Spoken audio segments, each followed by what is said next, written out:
Hello.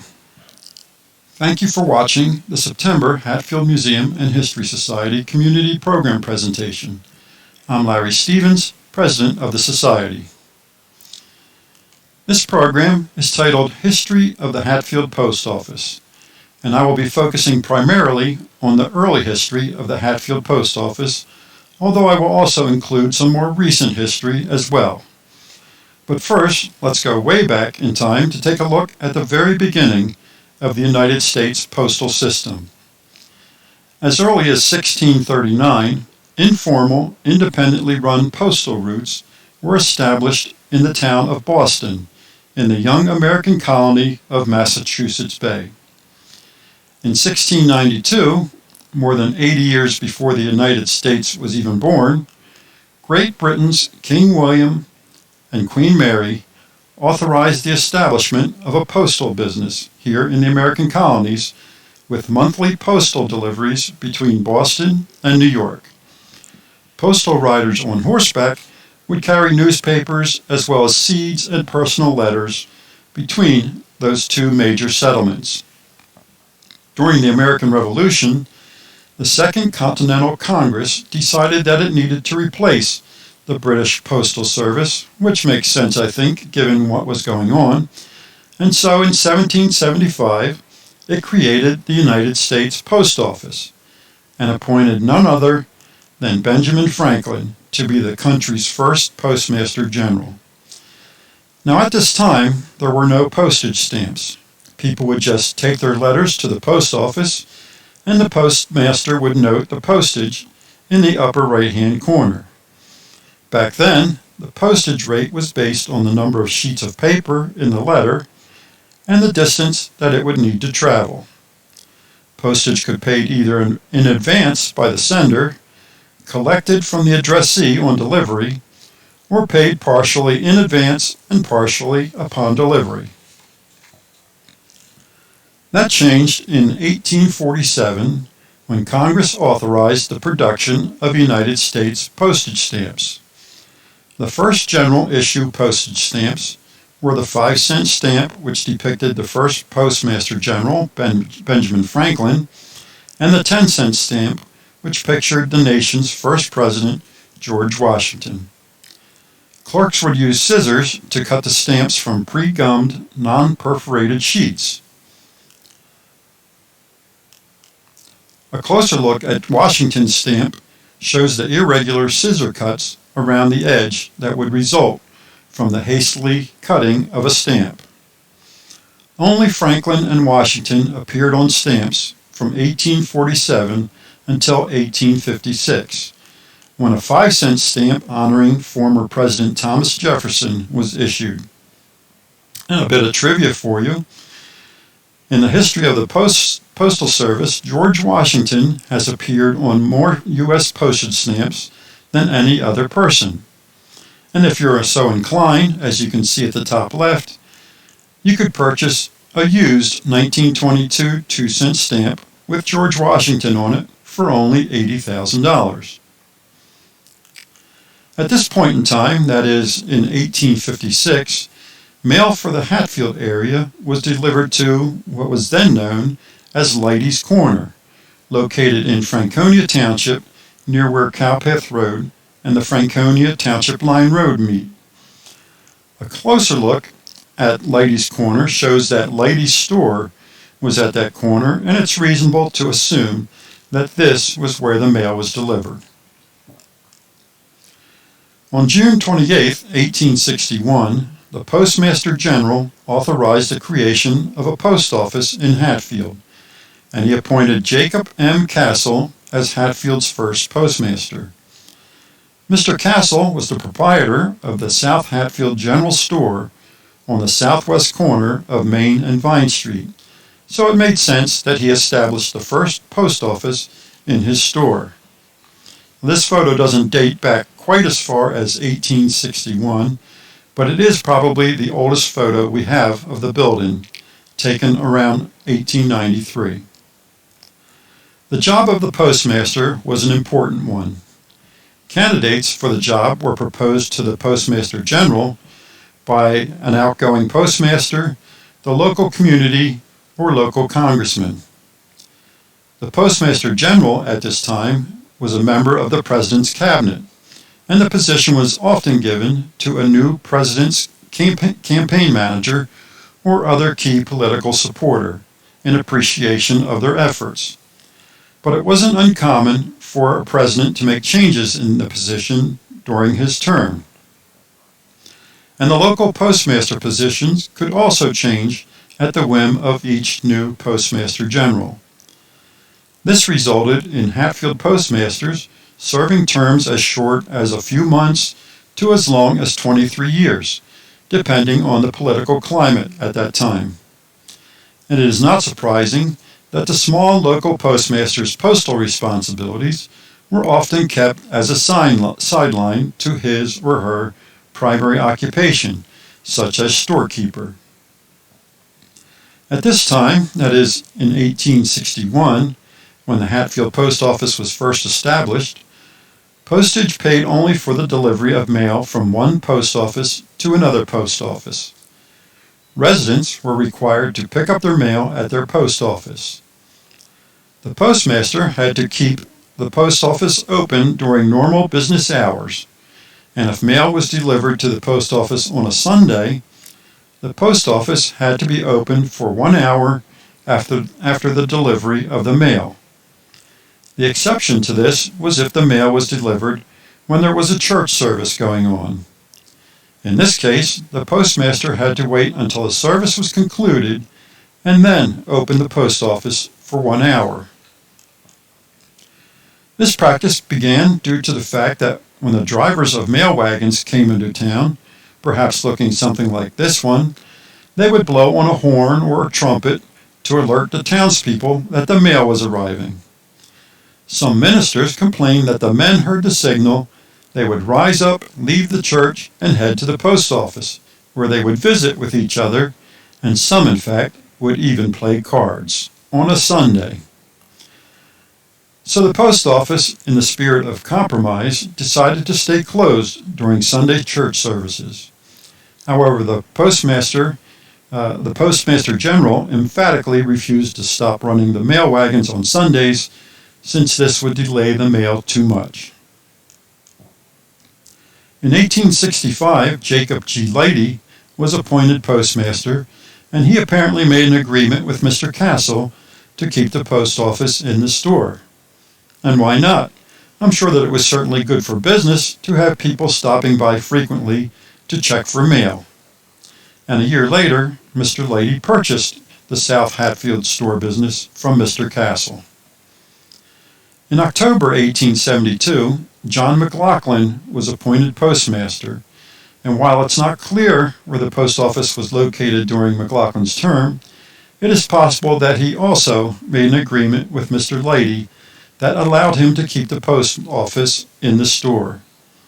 But McLaughlin was one of those postmasters whose term was very short, less than 5 months, and in March 1873, Dr. Jacob F. Lambert was appointed postmaster. Now, one Hatfield history writer many years ago described the Hatfield post office as having quite a moving history. But he wasn't saying that it was a sad, heartbreaking, emotional history, but rather that the history involved the post office moving around quite a bit, as you will soon see.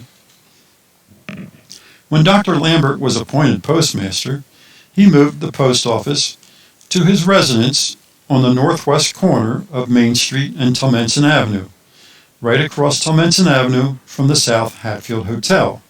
And it's his house on the right there. Now, Doc Lambert was very lucky to even be alive at this time. A year and a half earlier, he had had a very close brush with death. It was a Thursday night, October 5th, 1871, that he was returning home after making a house call, riding his single-horse wagon from the direction of Vine Street, not far from his home.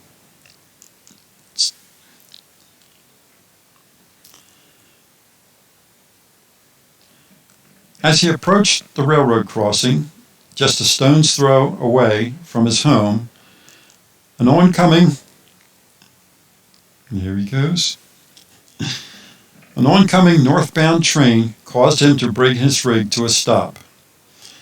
As soon as the last car had cleared the crossing, he started across the track, unaware of the fast-approaching southbound express passenger train. The express locomotive plowed into the wagon, smashing it to pieces, and throwing the 58-year-old doctor onto the northbound track. The engineer, realizing he had struck something, braked his train to an emergency stop. As soon as the train had come to a stop, the engineer noticed a second northbound freight train heading towards the Cowpath Road crossing, unaware that the unconscious Dr. Lambert and the wreckage of his rig was lying in its path. The express engineer signaled the freight engineer of the danger ahead, and the freight locomotive, according to the Lansdale Reporter newspaper, quote, stopped just in time to save the doctor from being torn to atoms. Neighbors carried the doctor home, and although he was covered with bruises, he was apparently otherwise uninjured. 2.5 years later, however, he was not so lucky. It was July 1874, and he was again riding near the train tracks on Cowpath Road near his home when a passing train caused his high-spirited horse to bolt. Dr. Lambert was thrown from his carriage, suffered a fractured skull, and died on July 30th, 1874, ending his postmastership. A week later, Henry S. Beadler was appointed to replace Dr. Lambert as postmaster, and he moved the post office back into the South Hatfield store property. But he didn't hold the position very long either, just under 7 months, and in February 1875, real estate speculator and prominent businessman Joseph Proctor was appointed postmaster. Now, for some of you, the name Joseph Proctor is probably quite familiar from past programs. It was in 1873, just 2 years before he was appointed postmaster, that Joseph Proctor had purchased some land in a rather open area of Hatfield Township, just 1/3 of a mile north of the Hatfield train station, which was located near the Cowpath Road crossing, where the arrow is pointing.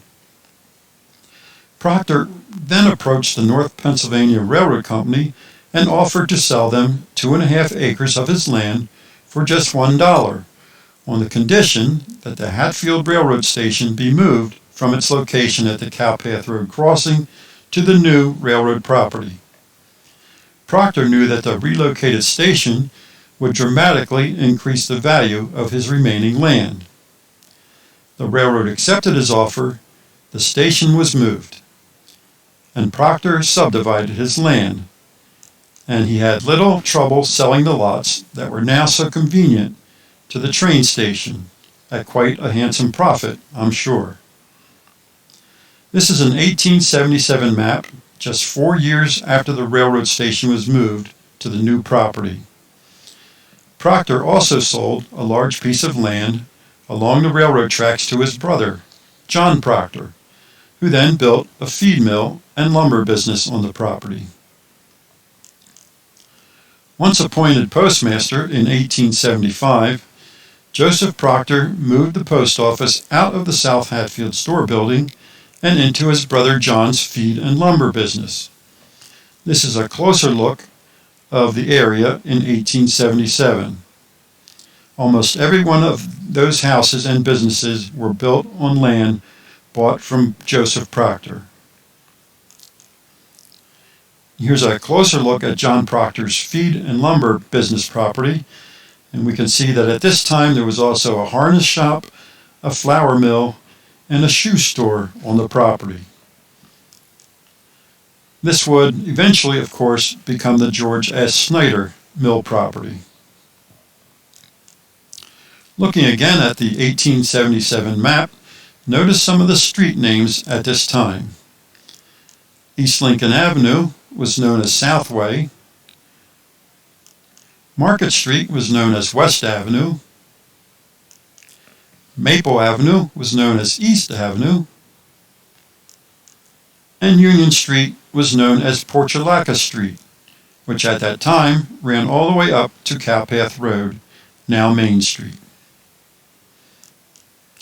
Joseph Proctor kept the post office at his brother John's feed and lumber business only about 10 months, and then in January 1876, he moved it into his newly built general store building on the northwest corner of Broad and Market Street. Most Hatfield long-timers, of course, will remember that store as Detweiler's General Store. And the building on the left is the former Knipes Hotel. 2 years later, Joseph Proctor was elected Justice of the Peace, and apparently being unable to retain his postmastership in this new position, his wife, Sabina Proctor, was appointed in April 1878 as his successor, Hatfield's first woman postmaster.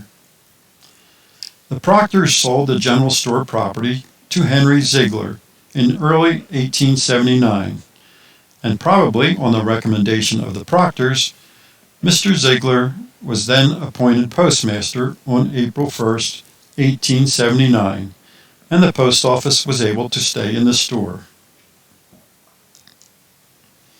In August 1885, Dr. Ephraim Blanc was appointed postmaster.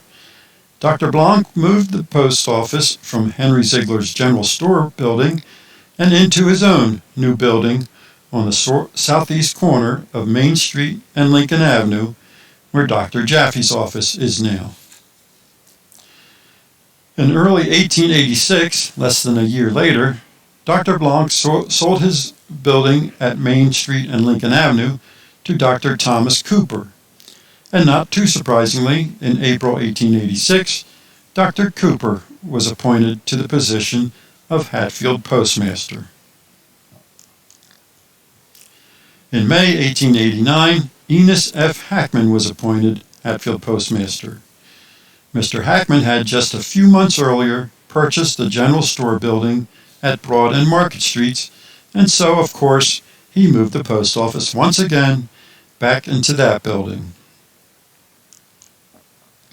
Now, as I mentioned earlier, from 1861, when the Hatfield post office was first established, until 1875, the post office was located in the village of South Hatfield, or Lower Hatfield as it was also known, and residents of that section enjoyed the convenience of the post office being close by.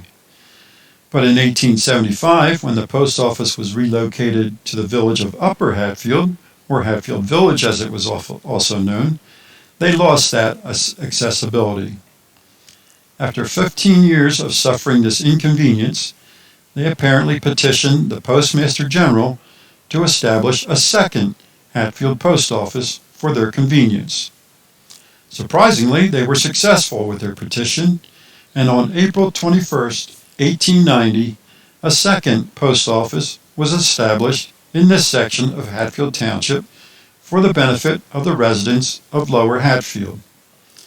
The new post office was named the Orvilla Post Office, with Charles Myers as postmaster.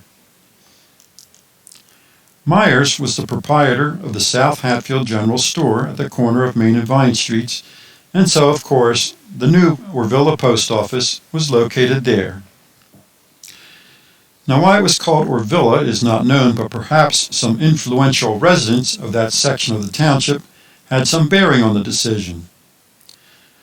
Whatever the reason, the name only lasted for about 3 years, and on January 4th, 1893, possibly to avoid the obvious confusion, the post office name was changed to South Hatfield, which certainly made more sense.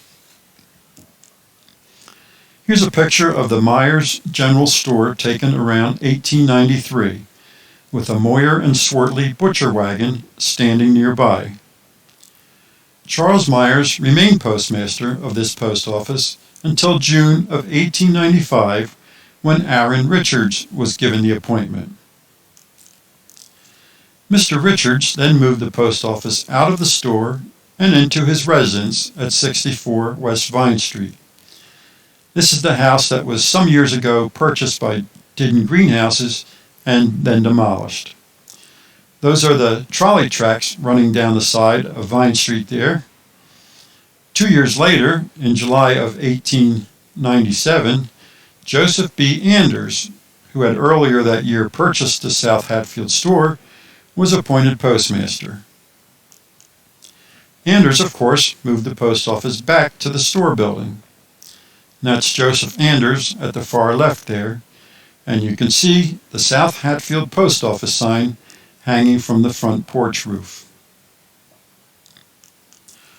Although the store business changed hands a number of times over the next 19 years, the new owner was always appointed postmaster, and the South Hatfield post office remained at this location until 1916.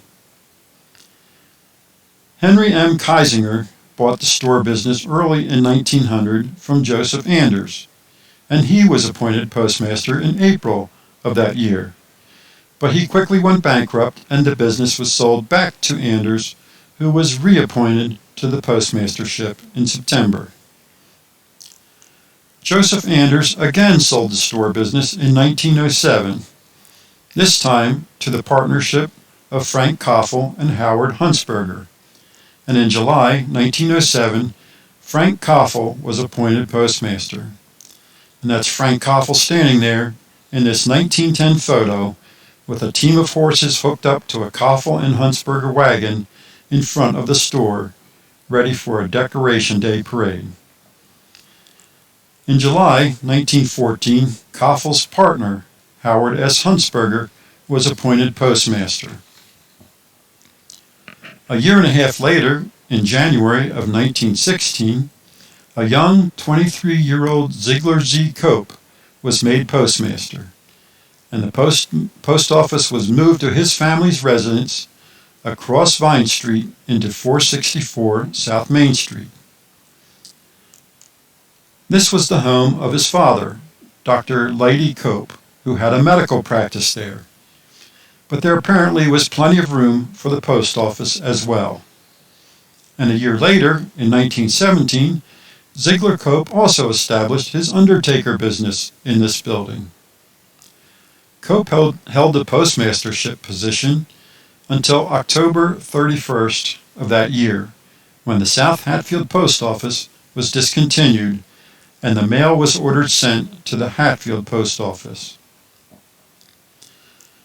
After the South Hatfield post office was closed, Henry Wismer, who was crippled in his youth, probably by polio, which was quite a problem back in the early 1900s, would walk the half mile to the Hatfield post office every day and pick up all the mail for South Hatfield. He would then deliver the mail to the South Hatfield residents and received a small tip for his efforts, making him one of the first unofficial mail carriers of Hatfield. Returning to the Hatfield post office in Upper Hatfield, Enos Hackman, owner of the general store at Broad and Market Streets, remained postmaster until his death in 1892. Soon after, Chauncey J. Buckley, who bought the general store business, was made postmaster in April of 1892.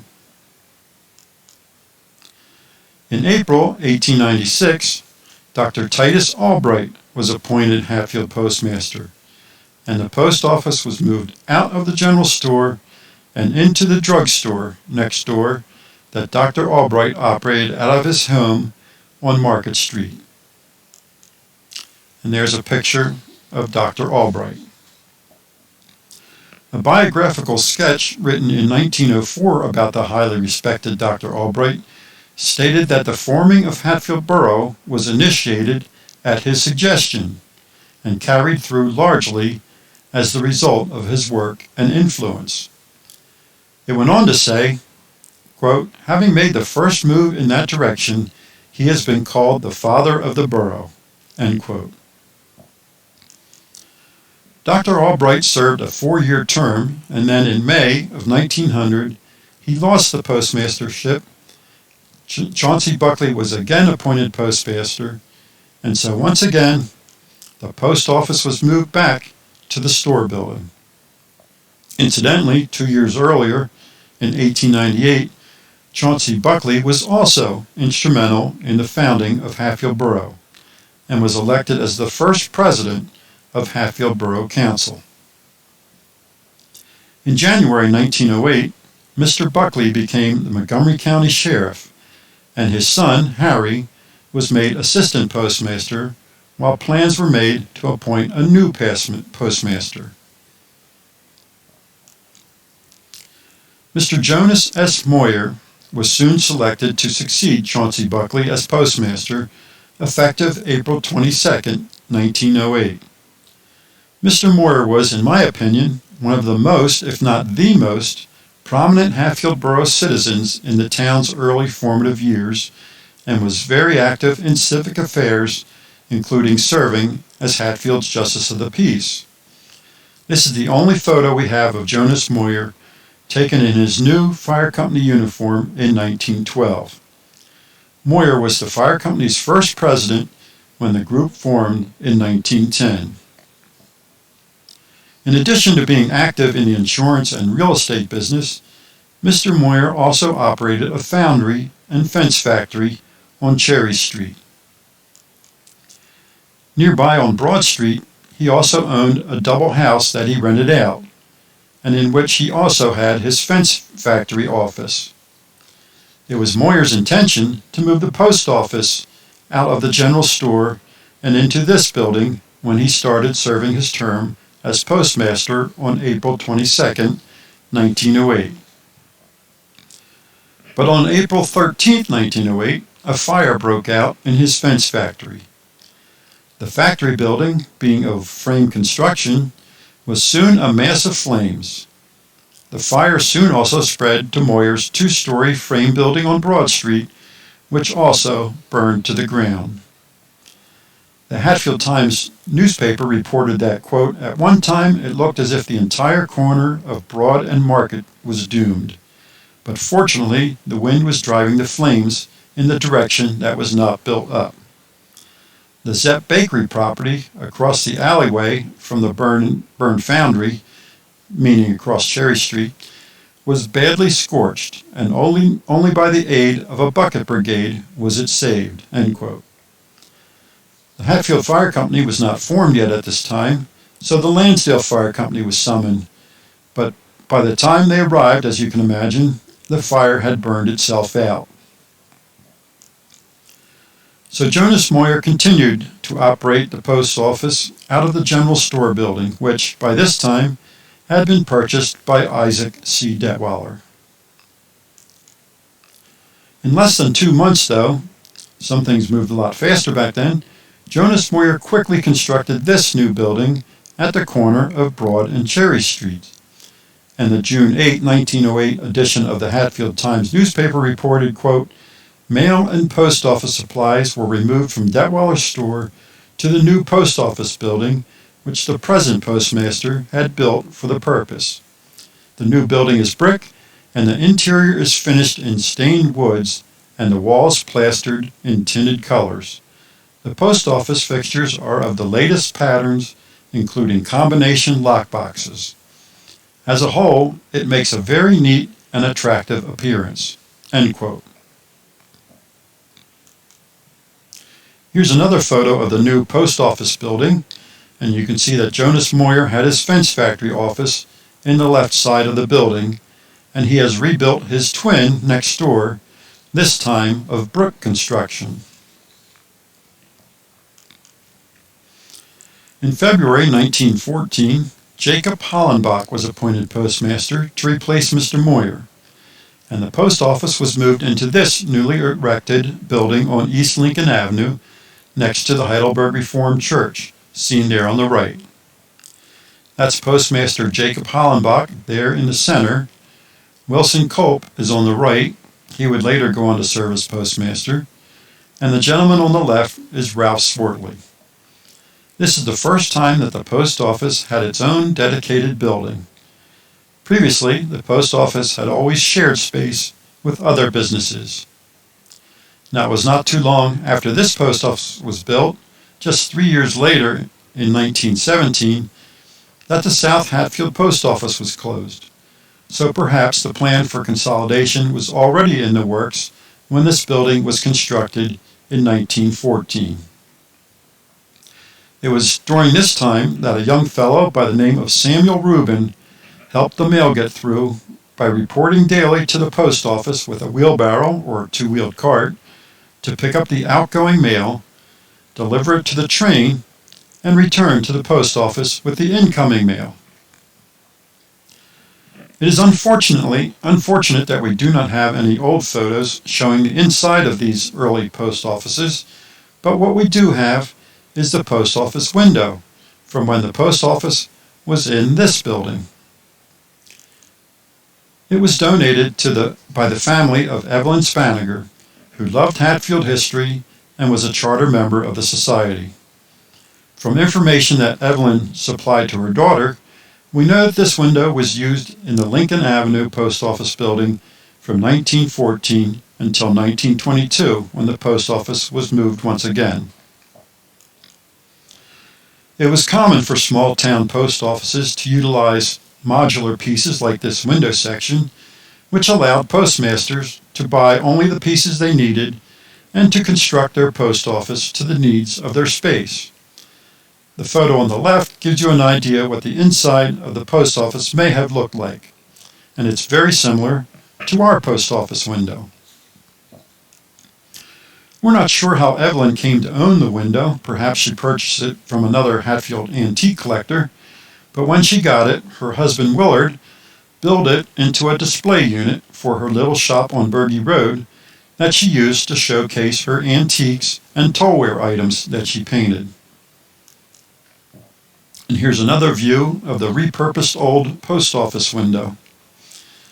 Evelyn passed away in 2002, but her daughter Bonnie always knew that Evelyn would be thrilled to see the post office window go to the society. So once we had our museum, she made it happen. She went to work deconstructing it from the shelving unit that it had been a part of for so many years. And here's a side view of the window. We picked it up and delivered it to the workshop of Hatfield cabinet maker and wood craftsman Bill Miller. Bill worked many hours stripping away as much paint as possible from the old window to bring it back to its original beauty, including revealing some old ink stains in the wood. The frosted window glass appears to be original to the window. We greatly appreciate and thank Bill for donating all of his time and expense for restoring this wonderful piece of Hatfield's history, which is now on display in the Hatfield History Museum. On December 12, 1922, Wilson R. Culp was appointed postmaster, and Mr. Culp moved the post office back to the corner of Broad and Cherry Streets. Jonas Moyer had by this time demolished the building that he had constructed in 1908 and in its place built this larger structure. The post office at this time occupied only the center section of this new building. In 1925, Hatfield Borough resident Allen F. Roth, Sr.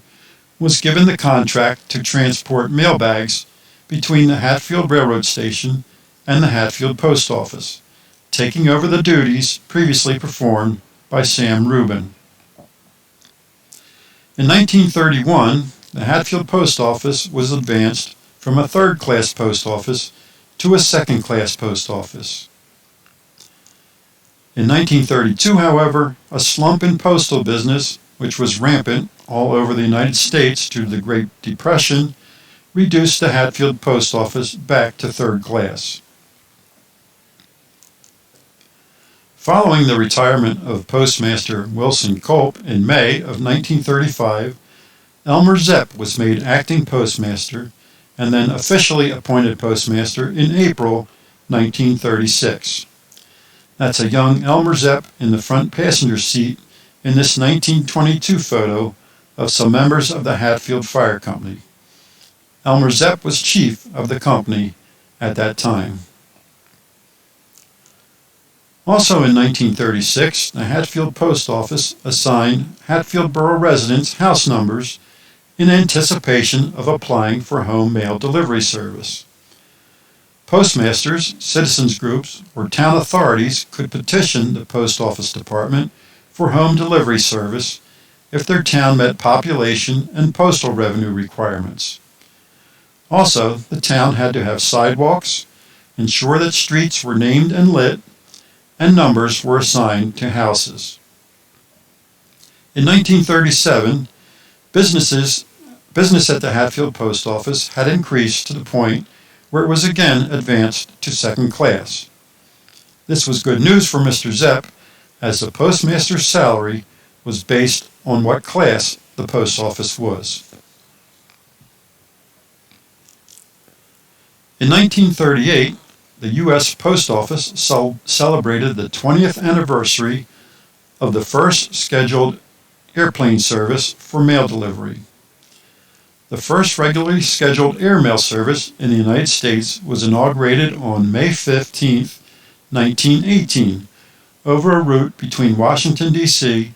and New York City, with an intermediate stop in Philadelphia for fuel and to pick up more mail. To commemorate the 20th anniversary of the birth of airmail service, President Franklin D. Roosevelt and Postmaster General James Farley established National Airmail Week for May 15th to the 21st, 1938, to celebrate and promote the fact that the U.S. Postal Service moved mail reliably and with speed. Postmasters were directed to bring to the attention of the public, quote, the wonderful network of airlines operating day and night throughout the country, and the speed and economy with which letters and parcels may be dispatched over immense distances, end quote. Every U.S. citizen was encouraged to participate in the week's celebration by sending an airmail letter. Quite a clever marketing idea, I think. In addition, each town was invited to create its own commemorative design to mark the event, to be printed or stamped on the envelopes mailed that week. Hatfield Postmaster Elmer Zepp chose to honor John Freese, champion of personal liberty and individual rights, who at that time was probably Hatfield's most notable native, but today is rarely remembered. So for those of you who have never heard of John Freese or have forgotten his story, I'm going to take a short break from our postal history to tell you about him. John Freese was born in Hatfield Township in 1750, married in 1770, settled in Quakertown where he became a traveling auctioneer, and served in the Continental Army during the Revolution. When a conflict with France broke out in 1798, President John Adams took advantage of several laws which were meant to fortify support for the U.S. Army and Navy. The most famous of these laws were the Alien and Sedition Acts, often criticized for limiting free speech. Less known was the Act to Lay and Collect a Direct Tax. This led to the U.S. government enacting its first direct tax on the general population, which became known as the glass tax or window tax. It used the size and number of windows in a house as one way to establish its value. This new tax was not well received by many who rebelled and refused to pay the tax. John Freese was one of them, and with his occupation of traveling auctioneer, he had lots of opportunities to help spread his anti-tax sentiments. He soon also organized a band of about 60 armed men who traveled around the countryside, making it impossible for the newly appointed tax assessors to complete their task. Assessors were intimidated, run out of town, and their lives were generally threatened. This sketch depicts an angry anti-tax mob escorting a tarred and feathered tax assessor out of town. This painting depicts the scene on the morning of March 6, 1799, after Fries captured 3 assessors and took them to the Enoch Roberts Tavern in Quakertown, now the Red Lion Inn, where they were held for some time before being released and told in no uncertain terms not to return to the area. The federal government eventually had to take enforcement action and set out to arrest those rebelling against the tax. Fries and over 40 of his men were soon after arrested by U.S. Marshals and taken to Philadelphia for trial. The trial of John Fries began April 11, 1799. It was held in the U.S. District Court for the District of Pennsylvania, which sat in City Hall. Fries was soon found guilty of treason on May 9th and sentenced to be hung.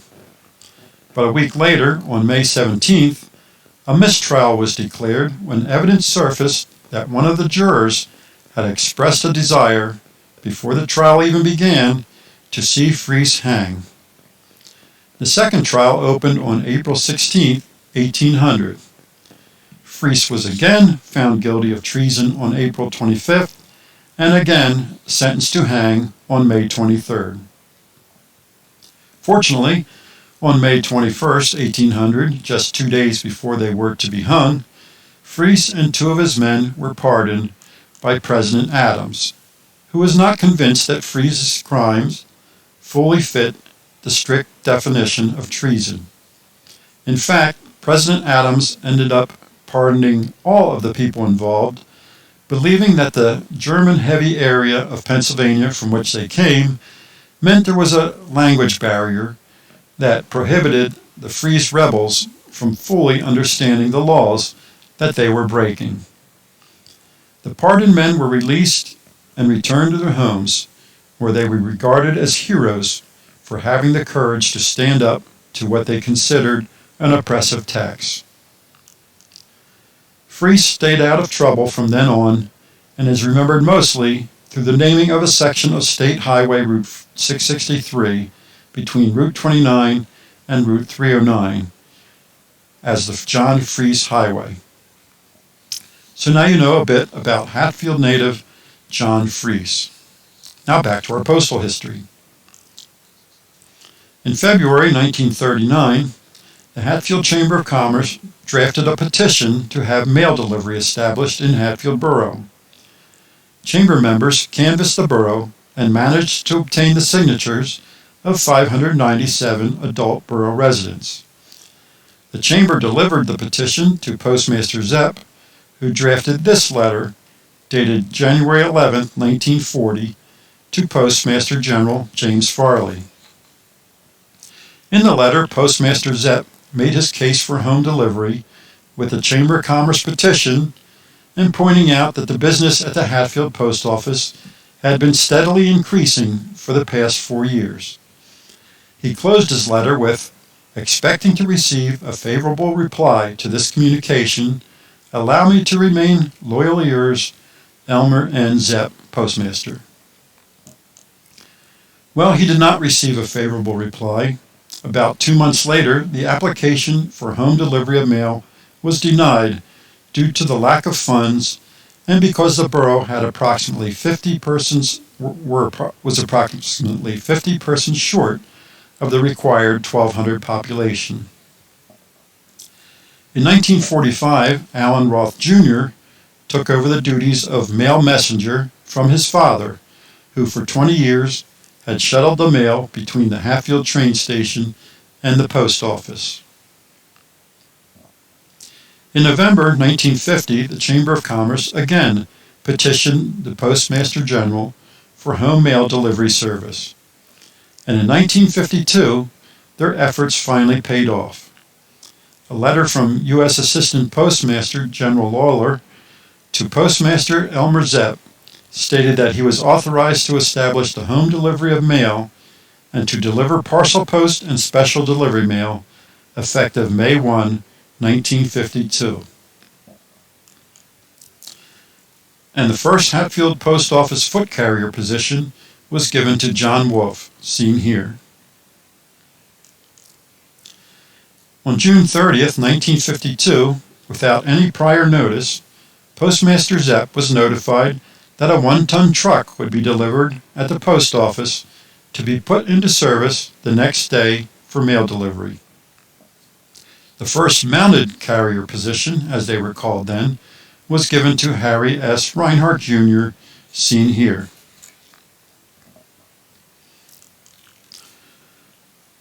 On March 30th, 1958, Elmer Zepp was notified by the U.S. Post Office Department that his position as Hatfield postmaster would terminate on May 31st, 1958, since he was reaching retirement age, which was 70 years of age, on May 1st.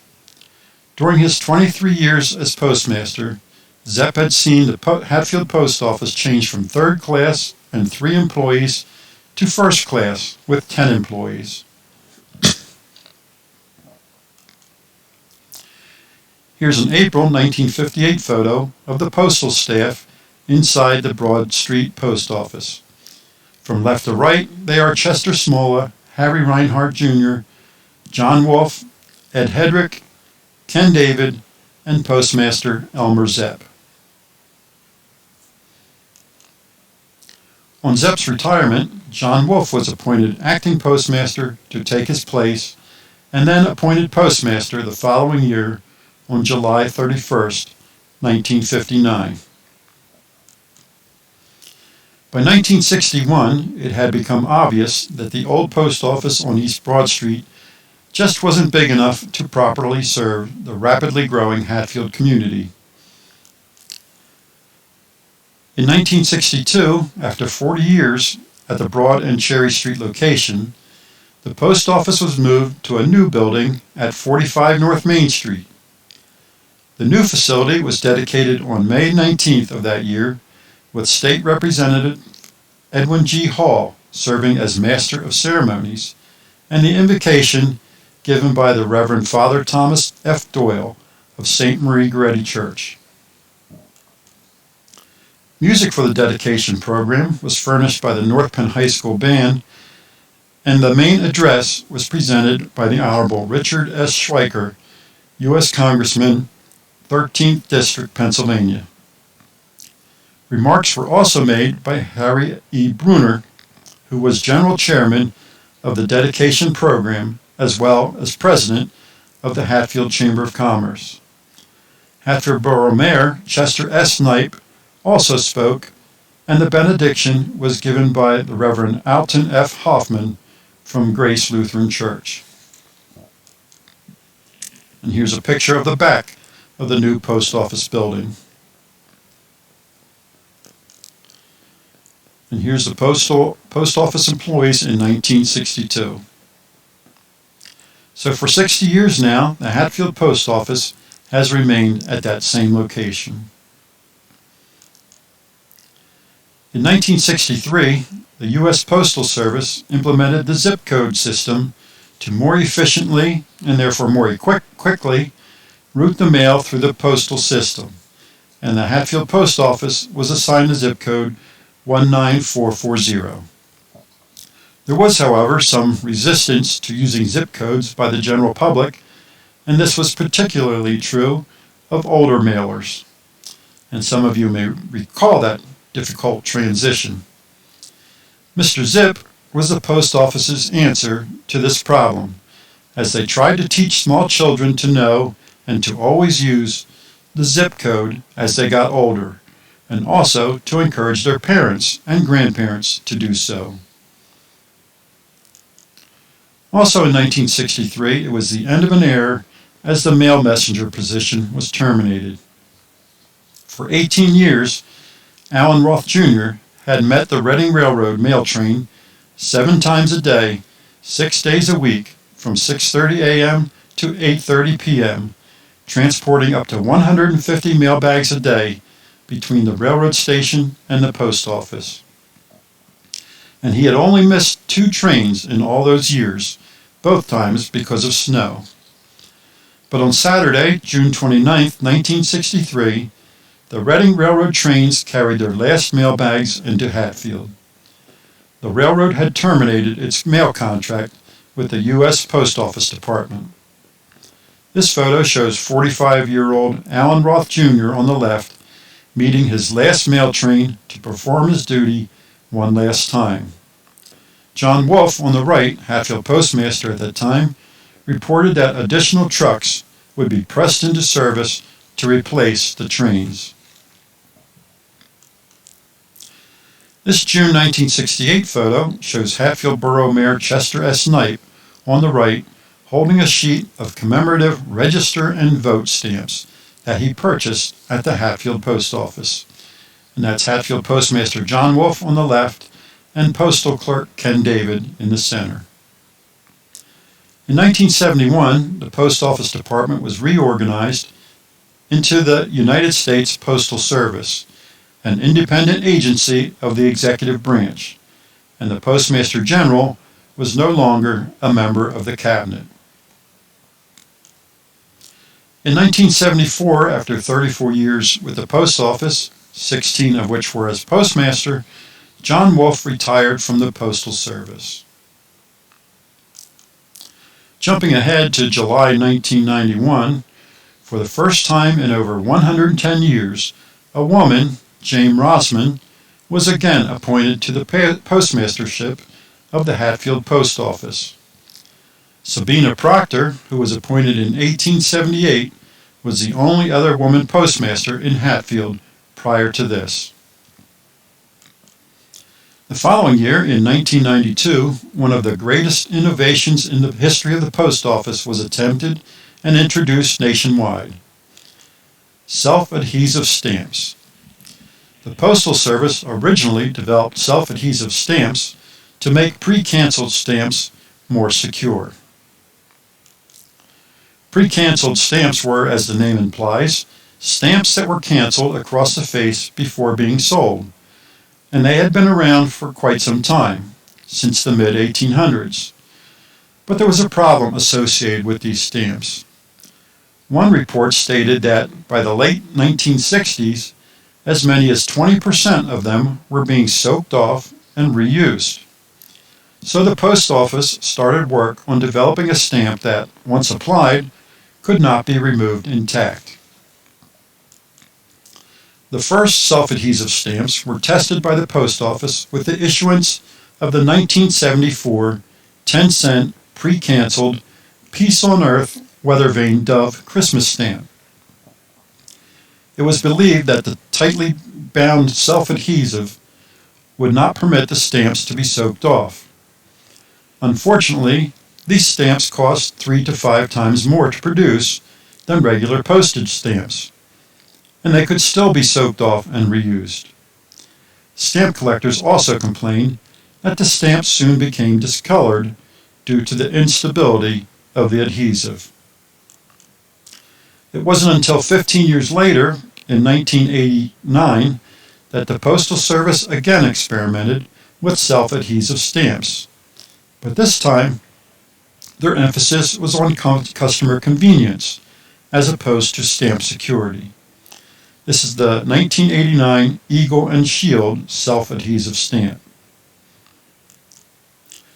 Self-adhesive stamps were introduced nationwide in 1992 and quickly became very popular with customers. By 2002, nearly all new U.S. commemorative stamps issued were self-adhesive, although some lower denomination stamps are still offered in perforated coils with moisture-activated adhesive.